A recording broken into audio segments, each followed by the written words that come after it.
తమ్మళ్లపల్లి నియోజకవర్గంలోని వెల్లంపల్లి గ్రామానికి చెందిన సప్తాన్జీ బవహన్ దంపతులు ముస్లిం మైనార్టీకి చెందిన పేద కుటుంబం.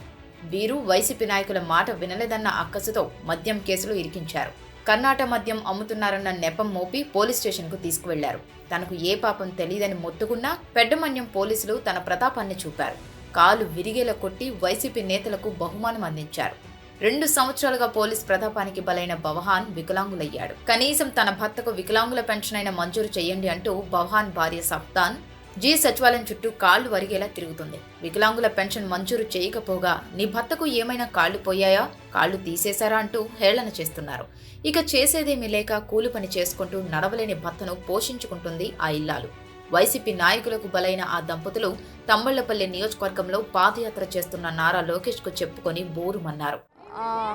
కర్ణాటక మందు అమ్ముతా అంటే సార్ అమ్ముతాండమని చెప్పేనని ఊరికేనే పట్టుకొని పోయి లాకప్ ప్లేస్ కొట్టి 2 కాళ్ళు కునిష్టి చేసేసి ఈరోజు 2 ఏళ్ల నుంచి ఏగతాండ సార్. నేను మాకు సంపాదించే వాళ్ళు ఎవరు లేరు, 10 రూపాయలు ఇచ్చేవాళ్ళు లేరు. చాలా కష్టపడి నేను సాగుతాండ సార్. నేను సాగుతాండాను. అట్లా చేసేసినారు పోలీసు వాళ్ళు.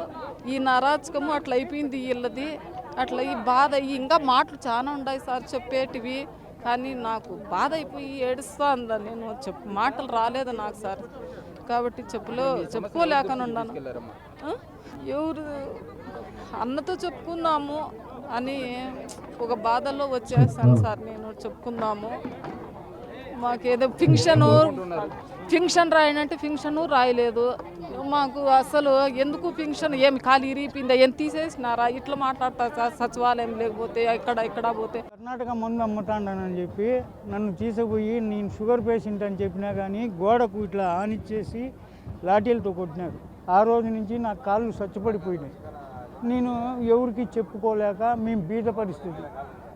మళ్ళీ కేసు పెట్టినారు. కోర్టుకు పోయినాను. అప్పటి నుంచి కాళ్ళు సస్తుబడిపోయి షుగర్ వల్ల ఇది ఇన్ఫెక్షన్ అయిపోయి తిరుపతి రోయా హాస్పిటల్లో 2 నెలలు ఉన్నాను. పోలీసు వాళ్ళే సార్. ఏ పోలీసులు? పెద్దమండం పోలీసులే కొట్టిన కొన్ని రోజులకు కాళ్ళు బాగా వాసిపోయి తిమ్మురులు అయిపోయి ఇన్ఫెక్షన్ అయిపోయి నేను ఇంకా ఎవరికి చెప్పుకోలేక నాకు దిక్కు లేక వాళ్ళ ముందుకు పోలేక అట్లే ఏదో మా భార్య చూపించుకుంటా గోర్చుకుంటా ఉన్నా సార్. పింఛన్ రాయమంటే నారా లోకేష్ సార్కు తెలిపినాం సార్. ఏం చెప్పారు మీకు? సారు మీతో కన్సల్ట్ కమ్మన్నారు.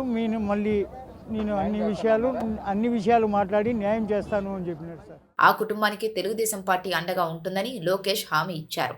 మనం ఏం తప్పు చేయకపోయినా మన పైన దాడులు పెరిగినాయి, మన ఇంట్లో పైన దాడులు పెరిగినాయి.